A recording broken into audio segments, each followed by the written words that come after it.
Good morning, ladies and gentlemen. We're pleased to be joined in the interview room by Tom Kim. Tom, welcome to your first Masters.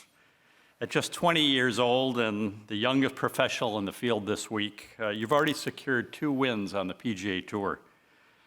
As this is your first inaugural Masters appearance and you're a real student of the game, perhaps you could talk about your round yesterday with Tiger, Rory, and Freddie. Yeah, I mean, it was a dream come true for me, really. I think my first memory of just watching golf was the Masters and Tiger winning it, and for me to be able to share my first official practice round with him was a dream come true, really. And to not just play with Tiger, to have Fred Couples and Rory join us, it was a dream. Great questions, Brentley. First, real quick, did you play the second 9 twice yesterday or no?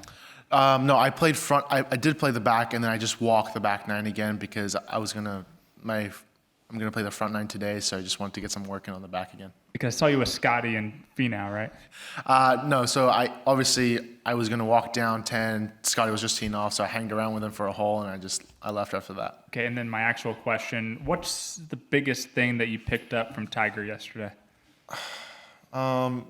Just the amount of work he does around the greens.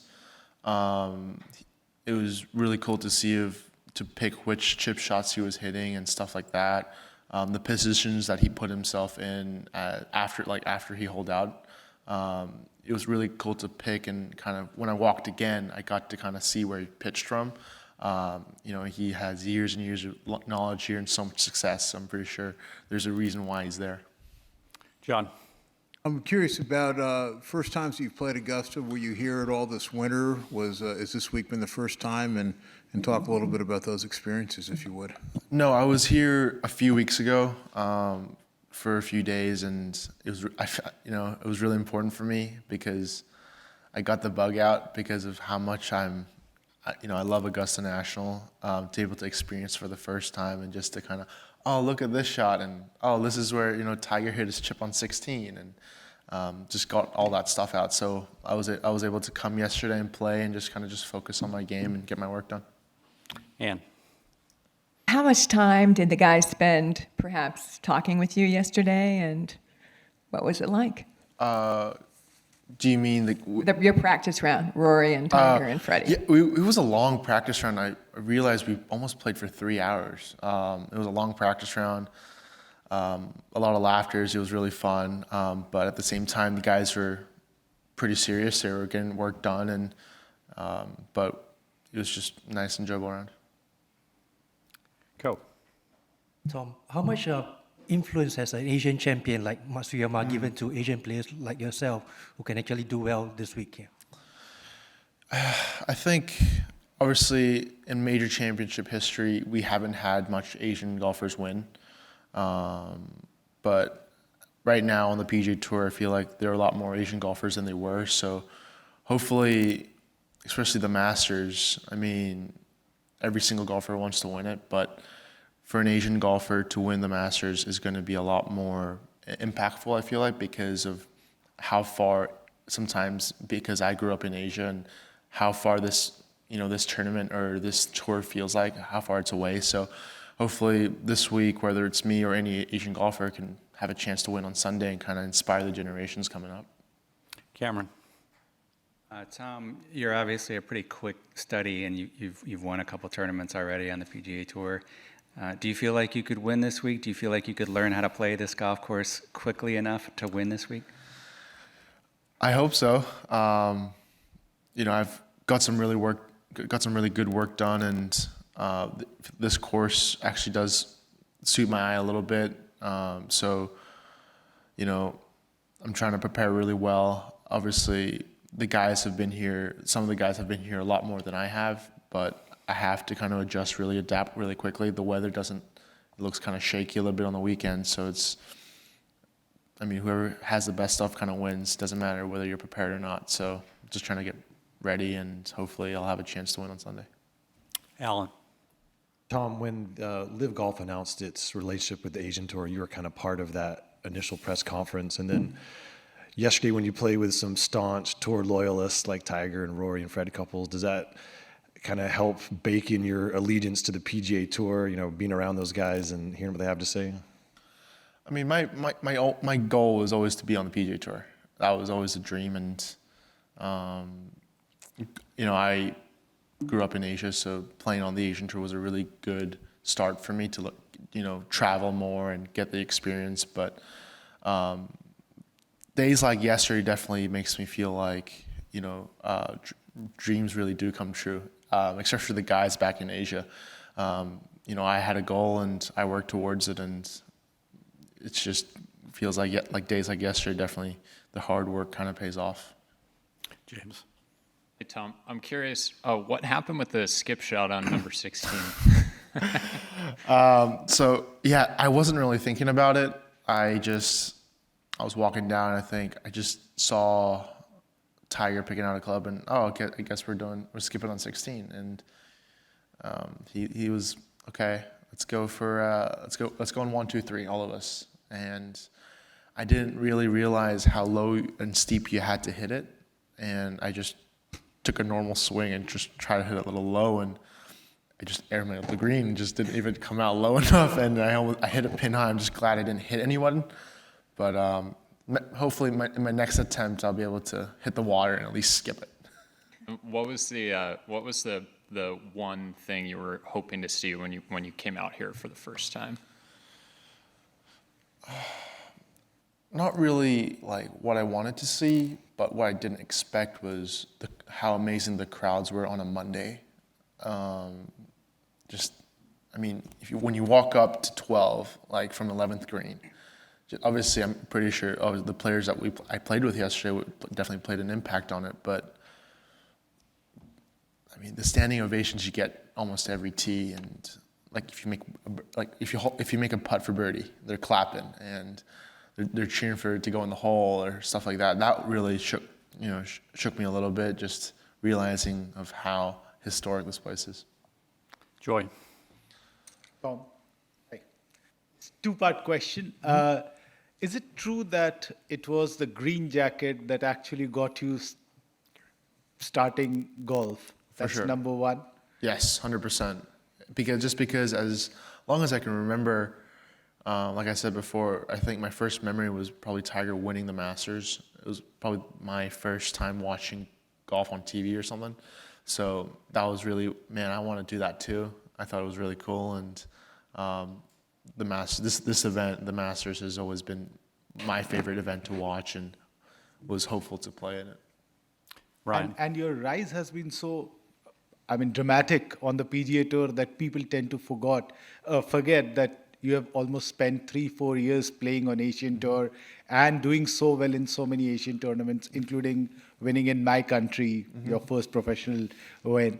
Can you just give us an idea of what those formative 3-4 years mean to you and what you have done now?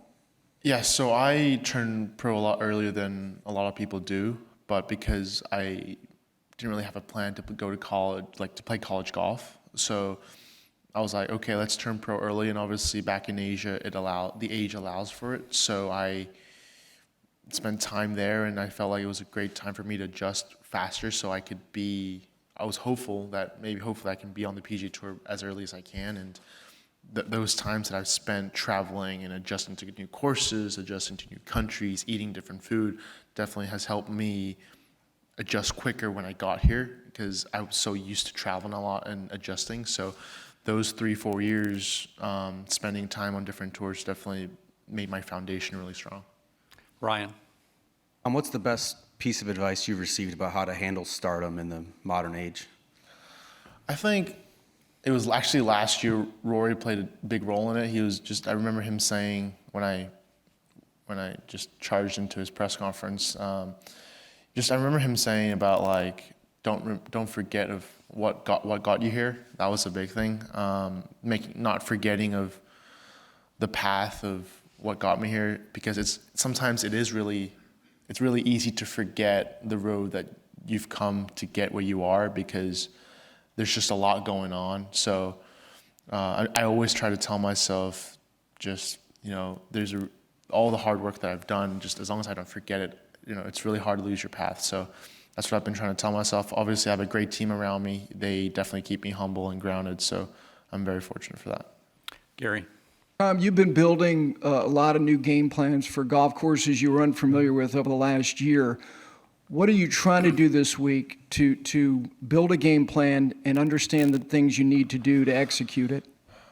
I think the big role for me was as well because of my caddy. Joe has a lot of experience here, so I told him even before the week that a lot of my prep is going to be relied on him because I don't know all the shots and I'm not going to be able to hit every single shot on the golf course. So him putting me in places, shots that I need to see, the most important ones, that's played a big role. And I feel like I've watched a lot on TV as well, so I know what shots kind of do. So, but like I gotta treat it as another event. You know, that's the big thing. I gotta prep the same way. I gotta try to see the shots that I need to see. And the big thing for me, I think, major championships that I've realized is just the mental aspect of it, just being fresh and ready, because it is long weeks, long days. You know, the crowds are a lot bigger than you usually get. So just being able to be fresh and to be ready, I think, for me mentally is gonna play big. Ho-Jen.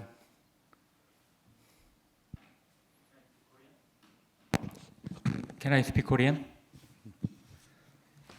김정 선수 오거스타 내셔널을 처음 왔고 타이거 우즈하고도 연습 라운드를 처음 했는데 굉장히 오고 싶었던 두 개를 한 것 같아요. 오거스타 내셔널에서 어떤 신비한 기운 같은 걸 느꼈는지, 그리고 우지와 같이 경기하면서 어떤 김정 선수를 새롭게 깨어나게 하는 뭐 그런 어떤 기운 같은 걸 느꼈는지 얘기해 주세요.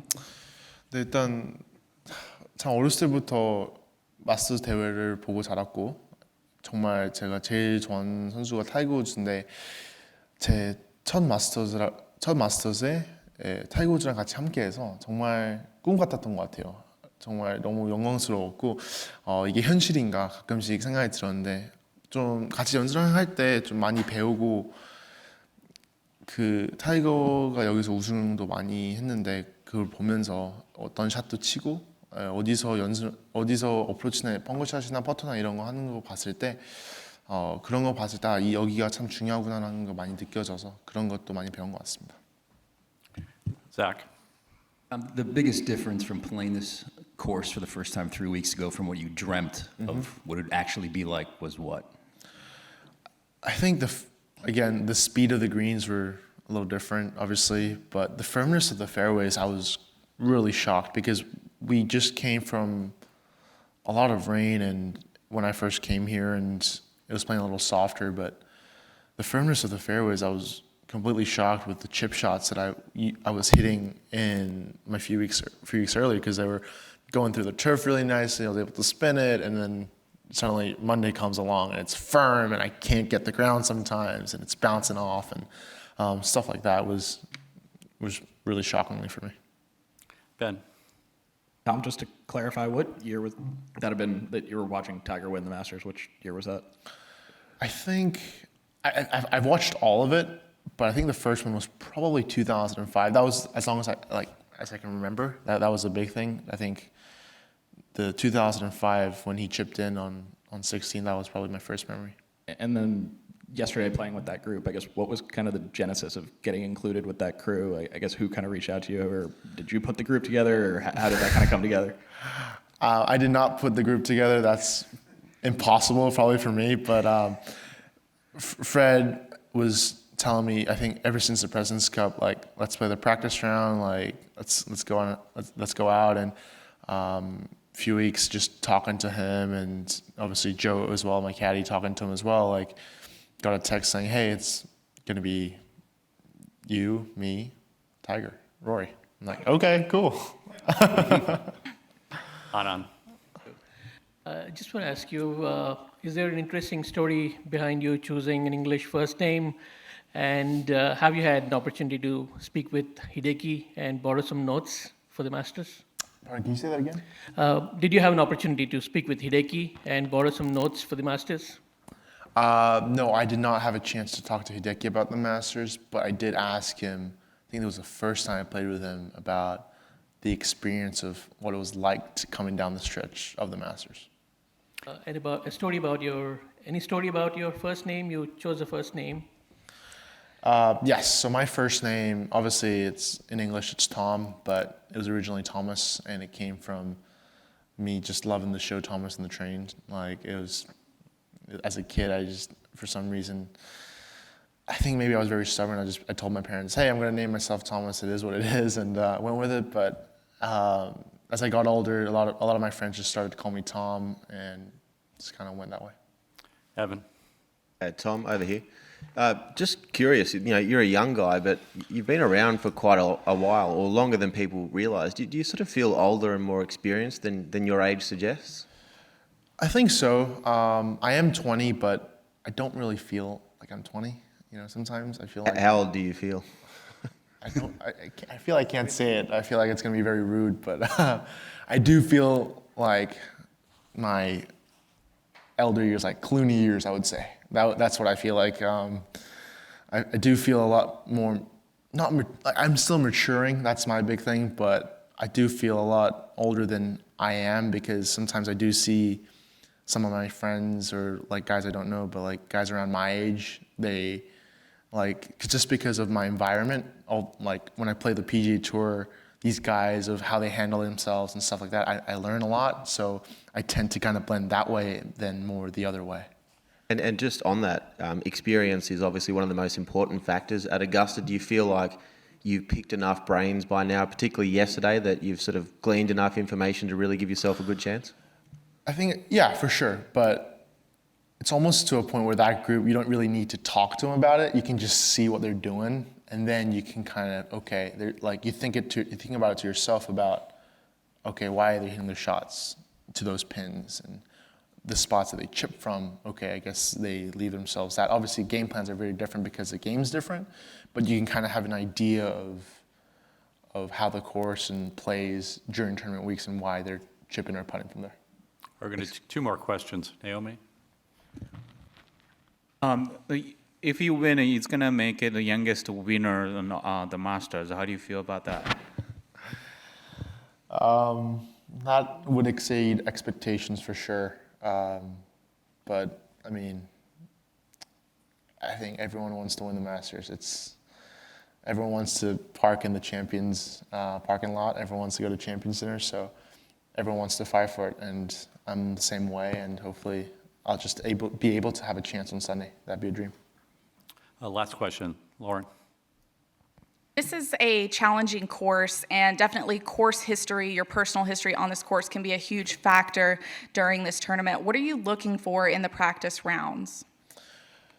I think the biggest thing is probably putts, because sometimes the greens are a lot more sloppier than you think. The speeds are a lot different. There were some putts where I thought wouldn't be as fast, but were just lightning quick.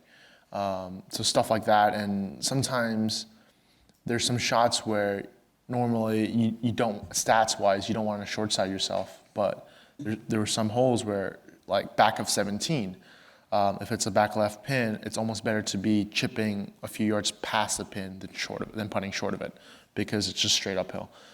So seeing stuff like that, just seeing where you want to leave it, picking and choosing your spots, those are the things that I'm trying to pay attention to. Great. Well, Tom, thanks for your time today, and all the best this week. Thank you, guys. Thank you. Appreciate it.